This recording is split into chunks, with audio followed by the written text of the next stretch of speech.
目指した未来や全ての君を背負ってたどり着いてみせるから閉ざされた未来を終わらせて今度こそは全て守るよ最後の運命をつかめるやろ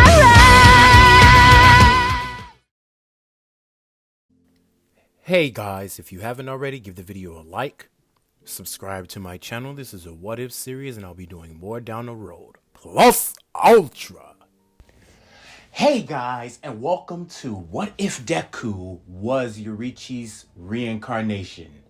Now, first thing I want to get into is that the Demon Slayer mark is going to be dubbed Hero Mark. It wouldn't be no reason to call it a Demon Slayer mark because there are no said demons in this What If.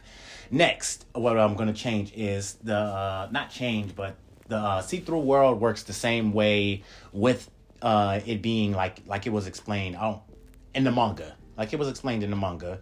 Because I'm not going to spoil anything for people that watch the anime, but that's a different story. Anyway, so the see-through world and the Demon Slayer mark dubbed the Hero Mark. So if you hear me calling it the Hero Mark, don't be going in the comments saying, that's not what it's called, bro. I know. Trust me. I know. Anyway, let's get into the video. So we're going to start the story off with Inko and Hisashi Midoriya in the hospital. Inko has just given birth to a beautiful baby boy. And they name him Izuku Midoriya. But the couple had made a bet before they came to the hospital, before Inko was even pregnant. They wanted to see which hair color the child would have. And unfortunately, it was a draw because Deku's hair, it came out a mixture of both. So with that being said, everything plays out normally. Now, Hisashi ends up going on a dangerous hero mission and he ends up getting killed, literally.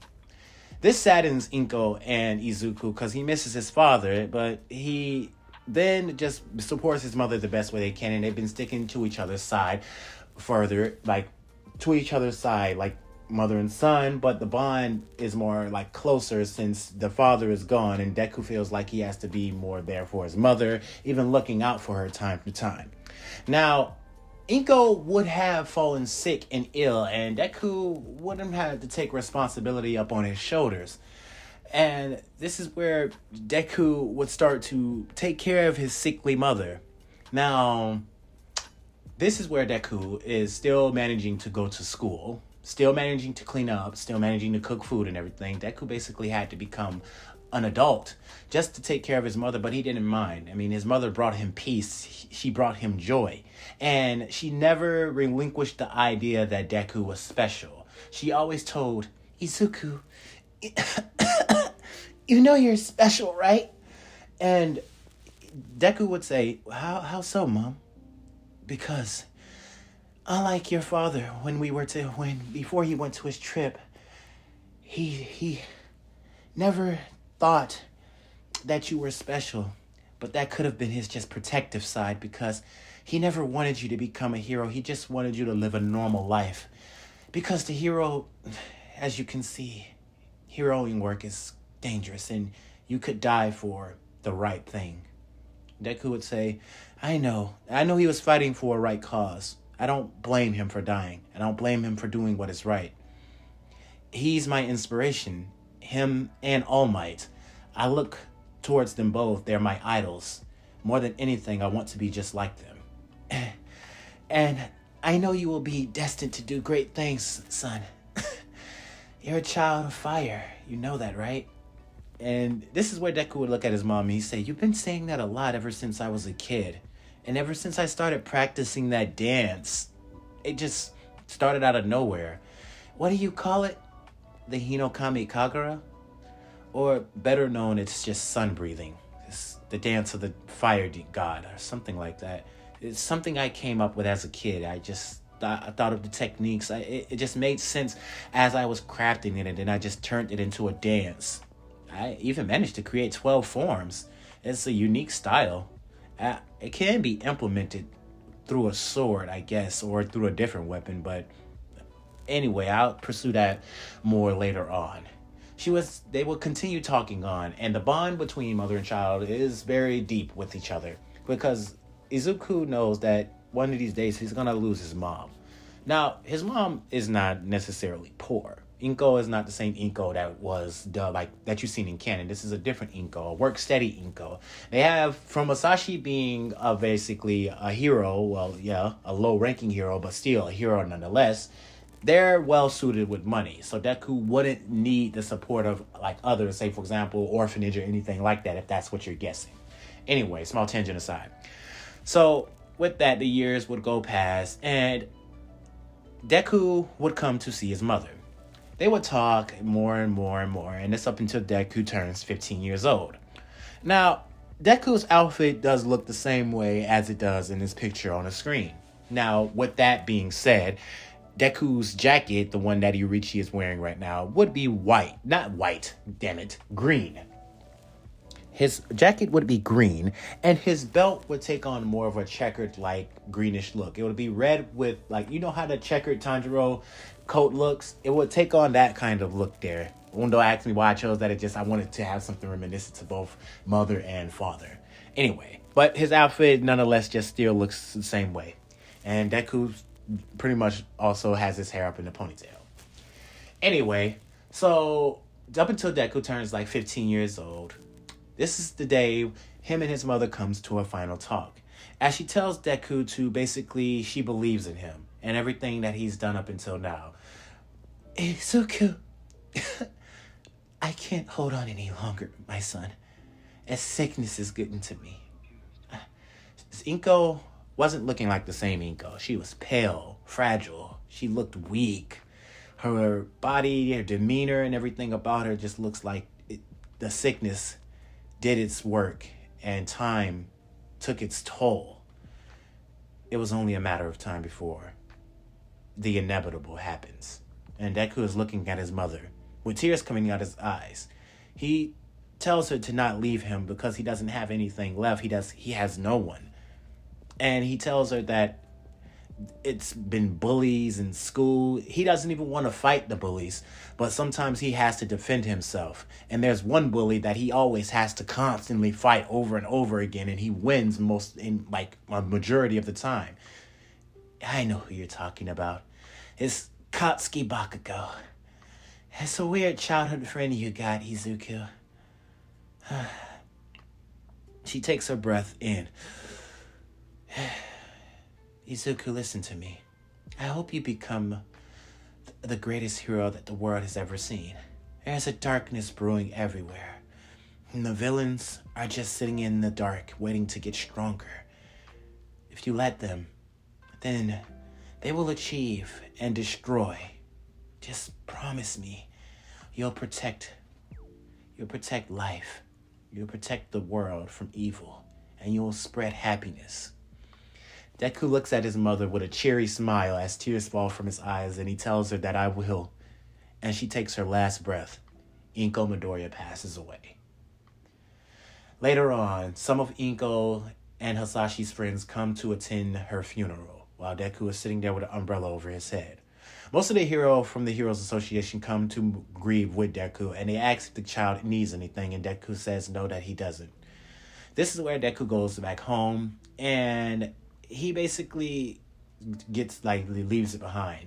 He tells the realtor that he doesn't need the apartment anymore, packs up all his stuff and his mom's stuff, and then leaves. This is where Deku journeys out to the mountains. And mountains is where he purchased like a kind of... It was like a samurai household. It was like more small. It's not like small, but it's like big, but it's also like a small stature to it too. So somewhere around like medium, that's another word for it. But a Nomura, I hope I pronounced that right. If you don't know what I'm talking about, pause the video, go search it up on YouTube. It's called like a Nomura household, like something like that. So if you get like a vast idea of what I'm talking about, then let's continue. Anyway, so Deku would go there, and this is where he would spend the rest of his time training. He would also use this time while going to the mountains. This is all a part of his daily routine. To train and get stronger, to live up to his mother's expectations, and to become a hero just like his father and just like All Might is. So, with this, Deku trains hard, and diligently.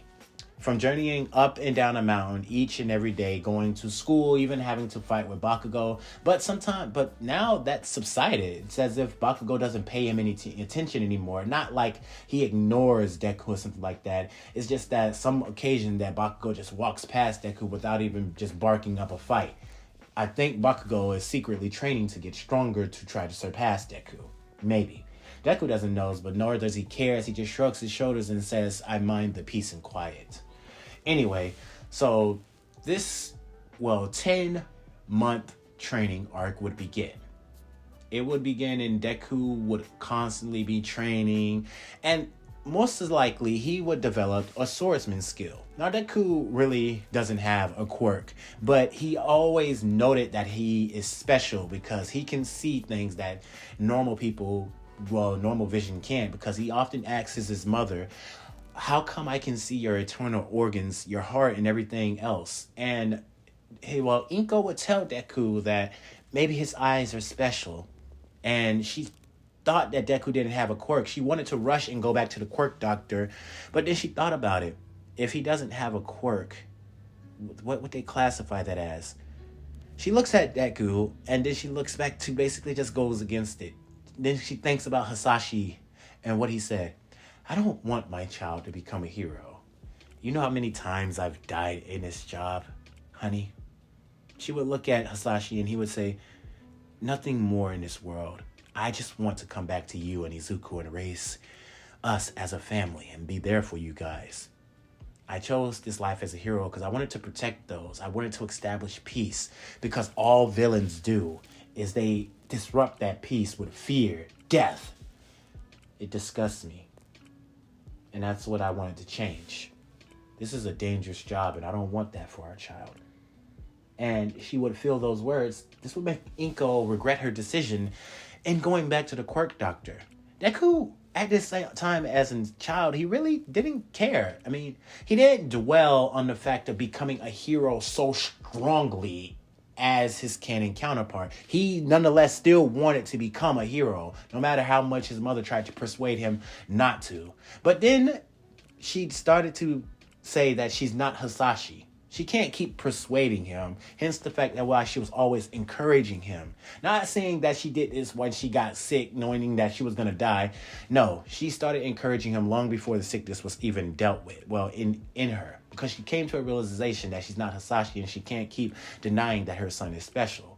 He's unlike anything else. He can do things that no other person, without a quirk, could do. So to her, her son is like a mutant, like a munetic, I don't know how to pronounce that word.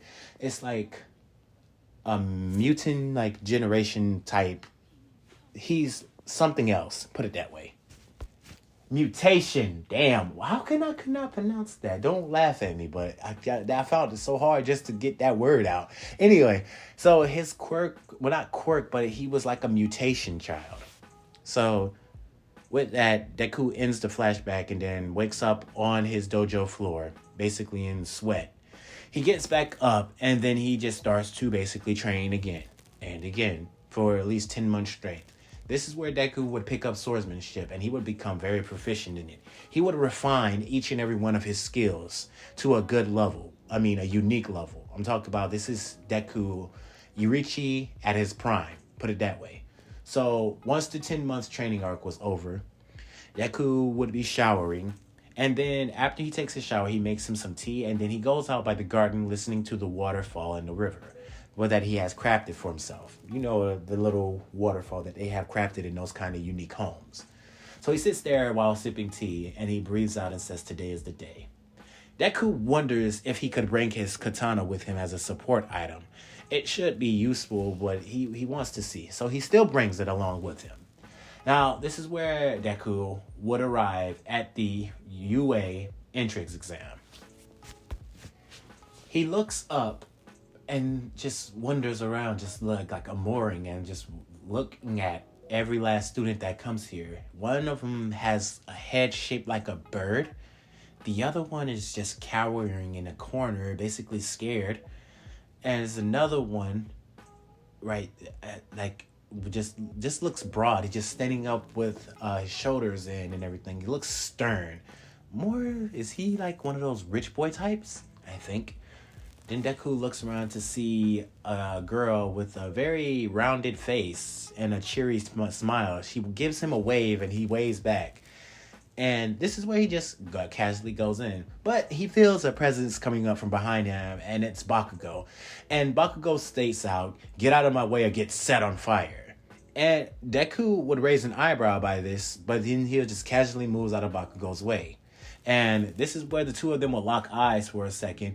And Deku will just smile at Bakugo and he'll wave at him. And Bakugo just turns his head and say, "Stay out of my way, you damn nerd." And Deku would just do a small chuckle at this and then continue walking. He wouldn't trip or anything like that. I don't see this Deku tripping. So, because he's not nervous or anything. So he would get there and present. Mike would explain all the robots, the 1-pointer, the 2-pointer, the 3-pointer.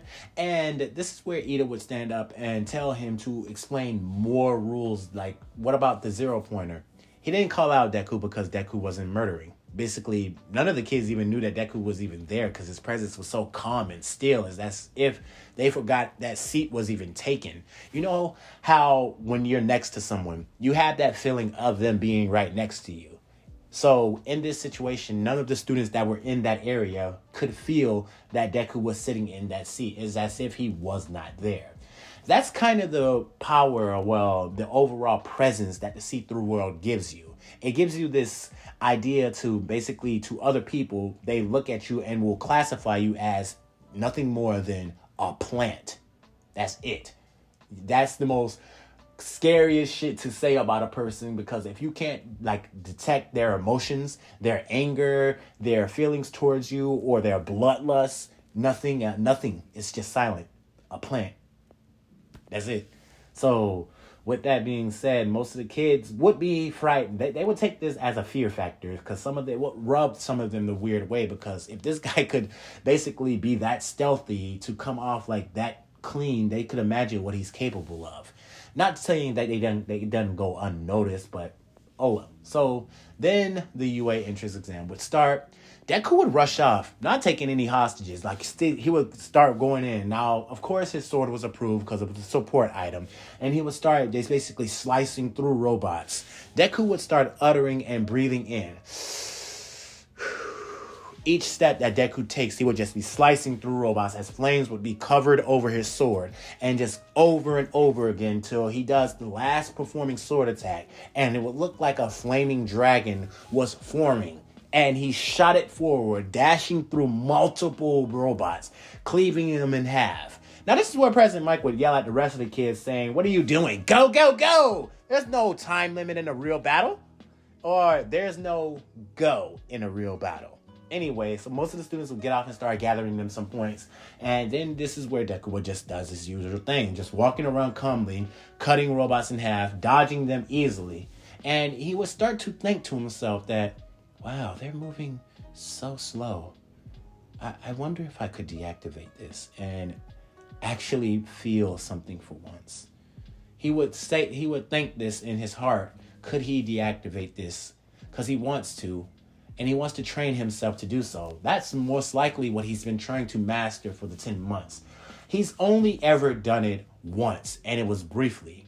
Deku could feel everything around him. It was as if his emotions and everything were turned on. He could finally cry how he wanted to and let out all the sorrow deep in his heart like a bellowing baby.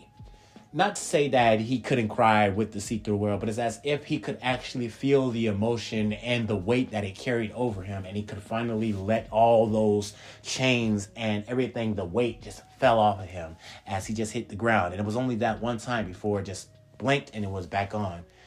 And Deku just was grateful for that one time because he had a taste of what it felt like to have emotions and everything. But he thinks to himself that maybe one day when peace is ensured, I could finally obtain that dream. Maybe. Maybe it'll come sooner. Maybe it'll come later. Who knows?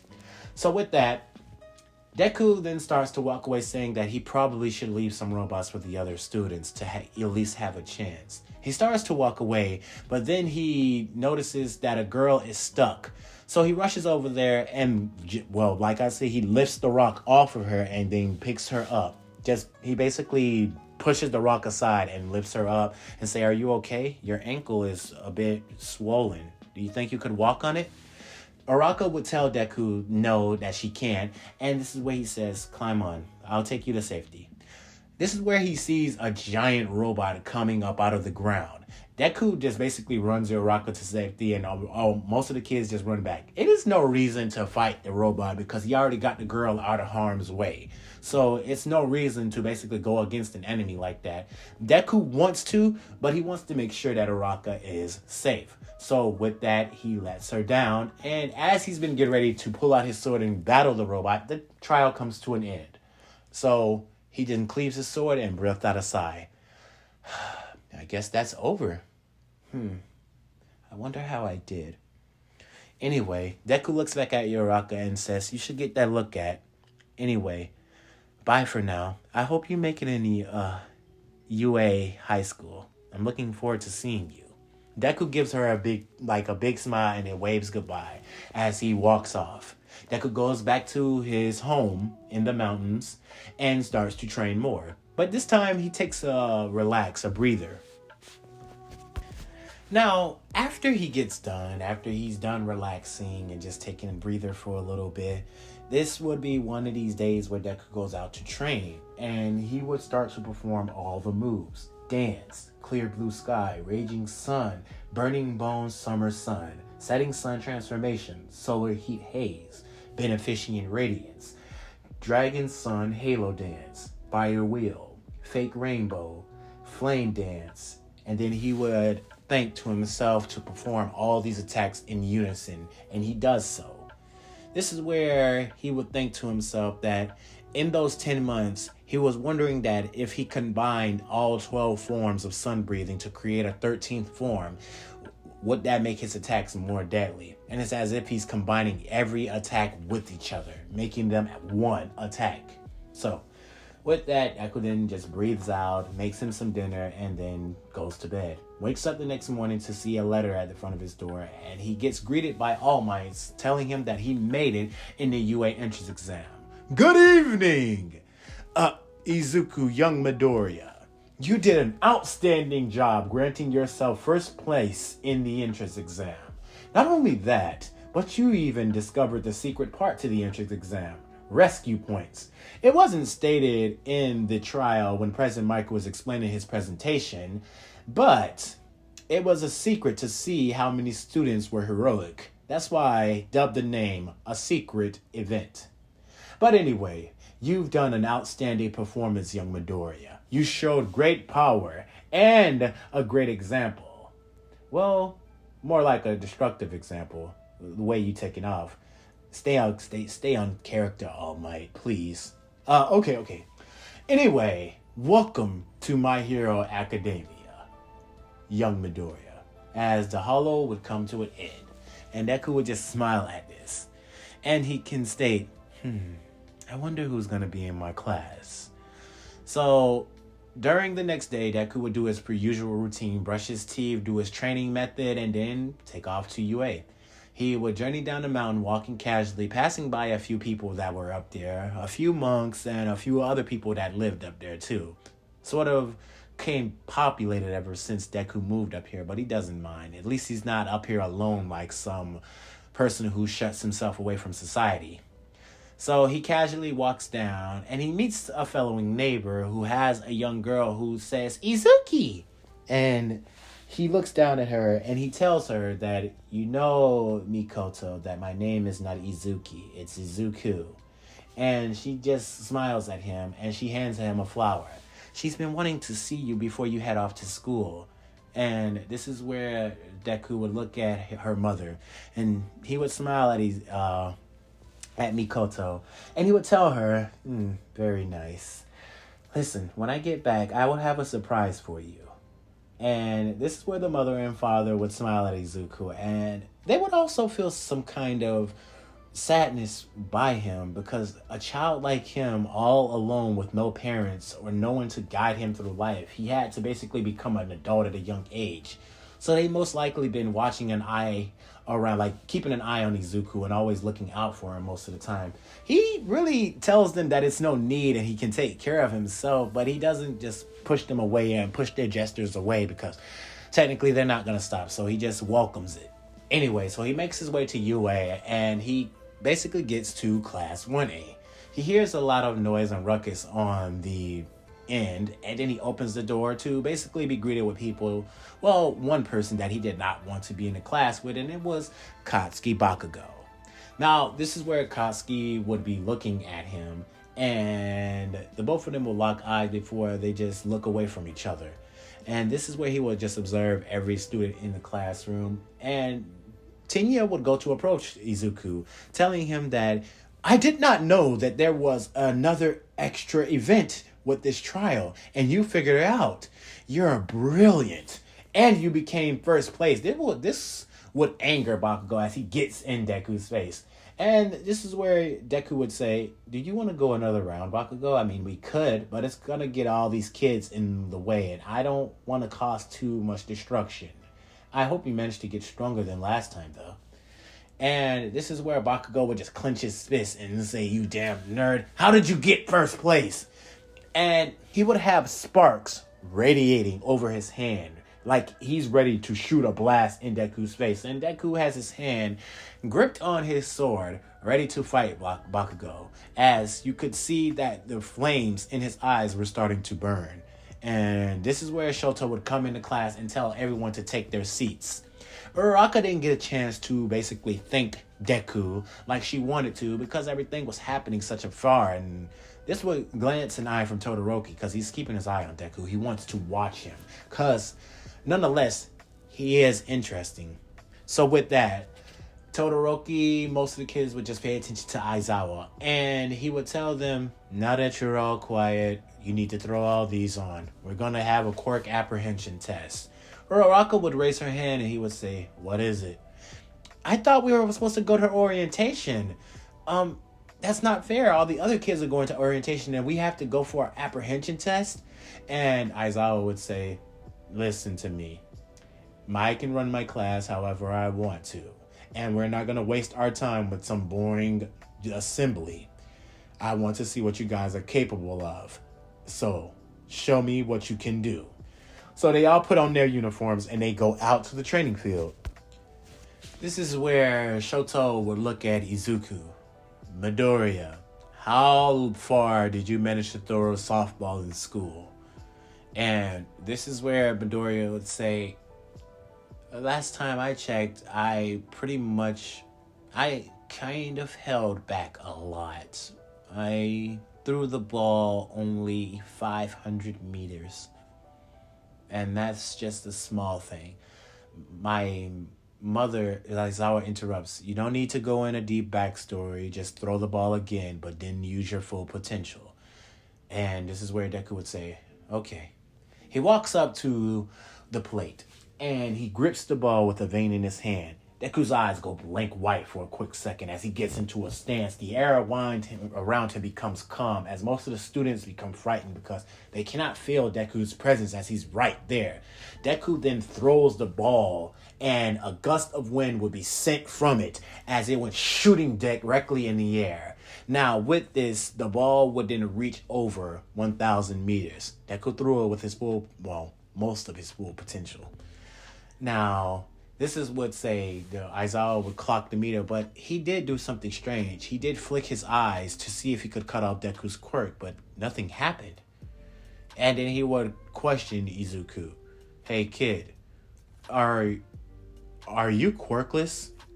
And this would make Deku look up and he would say, I am quirkless. I don't have a quirk like any of these students do. I wasn't born with one, unfortunately. But my mother said that I was always like a mutation. I was something different. I maybe don't have a quirk, but I was born as a genetic different design of a hero. Basically, my power set is merged with my body. It isn't in the form of a quirk. And Aizawa would say, that's gonna have to ask you more questions about that. But anyway, most of the kids would be happy that this is a test like this. They would be ecstatic, and most of them would be cheering until Aizawa stopped them and said, okay, so you think this is gonna be exciting? If any one of you come in last place, the first person to come in last place will get expelled. Now, begin. Every test that happened, Deku would be at first place. The only time that he would lose was against what's the name, who had that strong strengthening stuff or something like that, just get bested by him in that kind of department. But anyway, it's due to Deku and him were neck and neck, so it most likely almost came to a draw. Anyway, so with that, Bakugo would be heavily mad right now. Deku is a quirkless, but he's pretending to be quirkless. This man has a quirk, and he's pretending to be quirkless, letting off these lies that Bakugo just shoots at Deku, rushing at him. And this is where Bakugo was inches away from just throwing an explosion. And Deku was surprised at this. Bakugo has got fast. And this is where Bakugo was inches away from shooting an explosion, to which Deku was inches away from punching Bakugo. And Shoto Aizawa would stop and turn off Bakugo's quirk, and this is where Deku would stop inches away from Bakugo's jaw as gusts of wind would just and Bakugo would trip over. And this is where he would say, whoa, that would have got intense. Most of the kids in the class are looking at Izuku, and they're looking at him with their jaws agape. They're like, what is this guy? Is this All Might's kid or something? And Deku basically just denies all the rumors because they're trying to compare him to All Might. He says he's nothing like All Might. And he wants to state that he's basically just a slayer or something like that. And a slayer? And they say, so you kill people? And Deku says, no, that's such a weird concept to be named by. Anyway, Deku says, I'm not related to All Might. That's just the more reasonable answer to basically give you an answer by. I said answer 3 times. Anyway, now we gonna skip forward to the battle trial arc. Now this is where All Might comes shooting in the door like, and I'm shooting in the door like a normal person. And this is where he explained the battle trial arc, and then he tells the hero to get in their said costumes. Deku would have on his usual, basically, outfit, just like you see, just only with the said differences that I said earlier. And this is where all the kids would come journeying out. Now, of course, everything would be still similar. Uraraka would come and she would tell Deku that her outfit is just a little too tight. Maybe that she should have told the designer to just make it a little loose. Deku would look away from this because he's right. It is too tight. It is too tight, but it does too much to where Deku is basically blushing by this, and he looks away. Uraraka asks like Deku, are you okay? And he says, I'm fine. We need to go in now. As he was listening to All Might basically explain the trial and everything. So they went in, same teams as normal. Tinya, Bakugo, Uraraka, Deku. They go in, but this time, Deku devises a plan. And he says to Uraraka, now listen to me. I know Bakugo is going to come barreling towards me. He's not the type to listen to a plan or to come up with an idea of a sorts to stop us from getting to that bomb. So what I want you to do is try to make your way to the bomb, and I will be right behind you in a flash. Well, not necessarily say a flash, but I will be right behind you. If the battle decides to take too long, I will try to create a diversion. Now, this diversion might come from underground. Depending on what floor we at, if me and Bakugo fight and I calculate this right, and we go to the exact point, I could aim an explosion that he throws at me upwards. And with that, it would create a disruption, shooting a hole through the floor, giving you time to grab the bomb. Sounds good? And this is where Uraraka would shake her head at Deku, and he would say, very well, then let's proceed. So Uraraka would rush off, and this is where Deku would look around, and he would drop his sword. He doesn't want to fight Bakugo with a sword because he's not trying to kill Bakugo. That's not what he's going to use that for. So this is where Deku gets into a stance. He just stretches, and he hears Bakugo coming down the corner. And this is where Deku rushes off in a flood, like a blur, and the both of them would clash. And then they would get into a fight with each other, and this fight would be epic, literally epic. Bakugo didn't go do all that shit lying down. Every time that Deku beat him or embarrassed him like that, he took on training to hone his skills more effectively, more so in fighting and martial arts. This is where Deku and Bakugo's fight is more it's like, say, like brain and brain, bronze and bronze, skill and skill versus each other. Not saying that Bakugo is like stronger than Deku, no. It's just that Deku is surprised that Bakugo managed to get stronger from each encounter that they had. And this battle does go exactly how Deku wanted it to go. Bakugo and Deku's fight eventually drags them to the exact point. Uraraka is up there with Tenya noticing that they're there. And he basically, then this is what happens. At the exact moment Tenya picks up the bomb and decides to run away, Bakugo and Deku are getting into a climactic battle. And this is where Deku spits out and says, "Come on, Bakugo, try to hit me with your strongest attack. I can handle it." And this is where Bakugo then tells Deku about his gauntlets, how they store his sweat. And this is where he's getting ready to pull the pin on Deku, but Deku then rushes up. As Bakugo pulled the pin, he punches Bakugo's arm upwards and sends the explosion directly through the floors, creating a diversion that Uraraka needed. So as soon as the explosion came from upwards, she jumped and grabbed the bomb. And this is where the heroes win. This is where Deku says, "I used your strategy against you. You know, for a guy who's trained to be stronger and beat me, you still lost." And you want to know why you lost, Bakugo? This is where Bakugo would get on the ground. He would just have his fist in the ground. And he would say, "Why is that?" Because you're too angry. You got your nerves wound too tight. I believe that if you would have known what I was planning to do with your explosion, you would have held off with that attack or tried to maneuver a different way. You would try to use it more defensively or try to strategically calculate what you could do best in a situation like that. I had you mapped out. I already had you figured out and knew what you were planning to do. You rush off too fast, too eagerly.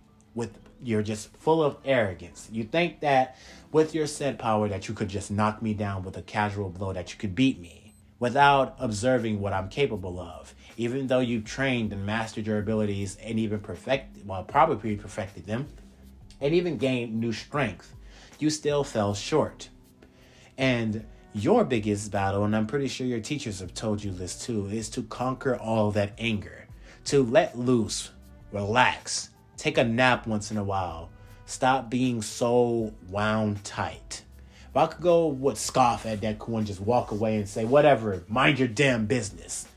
And this is where Deku would just raise an eyebrow by this and says, "That might be a hard task for you, but I think you can overcome it.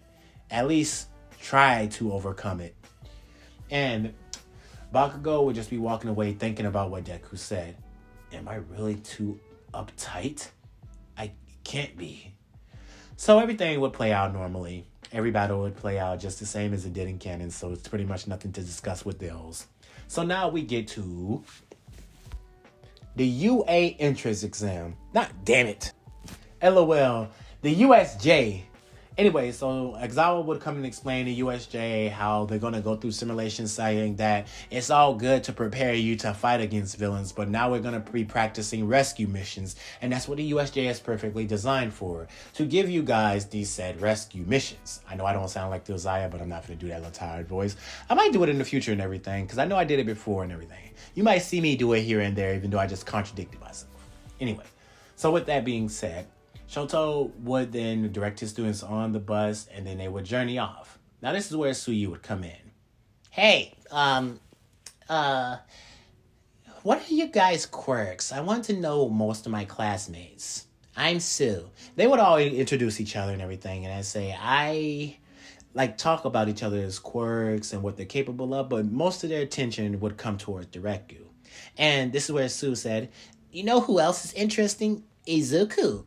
Who's your father? Because you make, you're similar to All Might."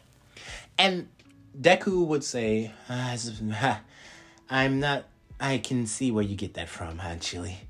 But All Might's not my father. And my powers, just like I said, is a mutation. I don't have a quirk. I'm quirkless." And this is where they also asked him a question. How come we can't feel that you're there? I mean, we see you, but we don't feel you. We don't feel a presence from you. And Deku says, that's because I'm living in a world. I think I'll call this like the see-through world. I called it that before, but I really didn't want to go with the name because I thought it was stupid. But you literally, the see-through world. I can see through, like, literally anything. Well, most likely just people. That's it. And it gives me abilities. But it also hides my emotions from people. Even though I can feel them to a lesser level, a huge lesser level, it hides them from you guys. So basically, you won't even feel anything from me. It was as if I was just a ghost. But you would feel another presence as Deku looks at everyone with a serious, like, stern, like, look in his face. And they felt heavy. And this would even wake Aizawa up out of his sleep. And he thought it was a villain attack as he woke up with his eyes flashing red. And he would say, Izuku, what did I tell you about doing that? You've done that once before in the class when you were sleeping. Don't do that again while I'm napping. At least do that while I'm awake. And Izuku would just tell Aizawa he's sorry. So they would make their way to the USJ and they would get greeted by 13, the pro hero, with Uraka basically fangirling that she's meeting the pro hero 13. She'll go to tell the class all about 13 and how she idolizes 13 and that she's her favorite hero. So they would journey in and 13 would go over to explain everything that's going on, be happening and taking place in the USJ. Now this is where portals will start to emit all over, well, the ground area. And this is what Kirishima would say, oh, we're good. So we get real villains. Shoto Aizawa would get in defense mode, like battle mode, and so would Deku, unsheathing his sword and grabbing it, as if the flames would just emit from his blade, and his mark in his eyes would be pale, as if Deku was just standing there. The villains would feel a heavy pressure over them, literally. Shigaraki, Kurogiri, all of them would feel a heavy pressure, as if Deku is just emanating this heavy pressure, and he tells Aizawa that if this is an elaborate ruse or a trick, you need to say something right now, and that will stop. And he tells Deku that this is no trick. Those are real villains. 13, protect the kids, and Izuku, get back. And he says, I'm not going to let you fight alone. Even if you're well suited with your scarf and everything, you could be heavily overwhelmed. We don't know what these guys are capable of and what kind of trump cards they could pull out. So Deku would then turn his sword and use the blunt side, the back side of his blade, and rush with Aizawa, knocking out multiple villains, faster than Aizawa using with his capture rope. And this would persuade Shigaraki to tell Kurogiri to teleport some of the students away, and which he would try to do. But Deku would be right there, and he would kick Kurogiri directly in his collar, sending him back flying into a wall. Now, this is where Deku would be looking directly at Shigaraki and most of the villains, and then he would rush at Shigaraki, but then, out of nowhere, a normal would exit a portal and punch Deku back directly in the jaw, just sending him flying into a wall. Now, Deku would take the brunt of this attack, and then he would get back up, grabbing the side of his face, and then he spits out blood and say, that's the first time someone managed to catch me off guard like that. This would make Deku smile.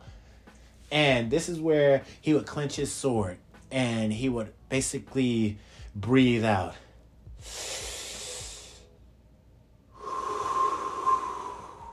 His sword would turn from a normal blade color to black, then to pure red.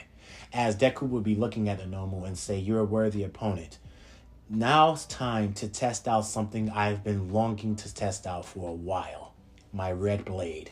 He rushed at the normal, and both of them would get into a fearsome battle as they're dashing all over the field. Most of the kids and students could barely see them, and the wind pressure coming from each of their attacks is mostly almost knocking them off their feet. Deku and the Nomu are going at it. Now, this is where the Nomu punches Deku directly in the stomach, but Deku then cuts off one of the Nomu's arms and then kicks it directly back, sending it back a few yards. Now, Deku then looks at the arm on the ground and he looks back at the Nomu and says, this shouldn't be easy. I have to put whatever this thing is down because it doesn't seem to abide by reason. So it's nonetheless just to kill it. A mindless beast. And this is where the monster would then regenerate its arm and Deku would say, okay, So then I have to use something stronger. Maybe I can do that. This is where the battle would continue. Deku was dragging this fight out longer and longer, but he then has his feel as then he starts to turn up the volume. Literally holding back against Nomu just to have an interesting battle. He's sounding like Goku right now. Anyway, so then he starts to turn up the volume and strictly he starts to overpower the Nomu. His strikes, his speed, everything is becoming too fast for the Nomu to basically counter. Because it's like Deku just breathes.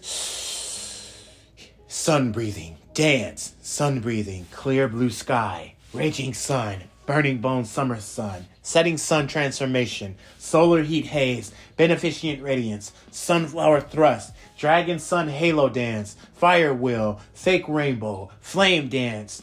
All of those forms that he just says out loud, he mixes them into a concoction and then he starts to berate the Nomu with so many attacks that the Nomu's body is then burnt to ash, literally.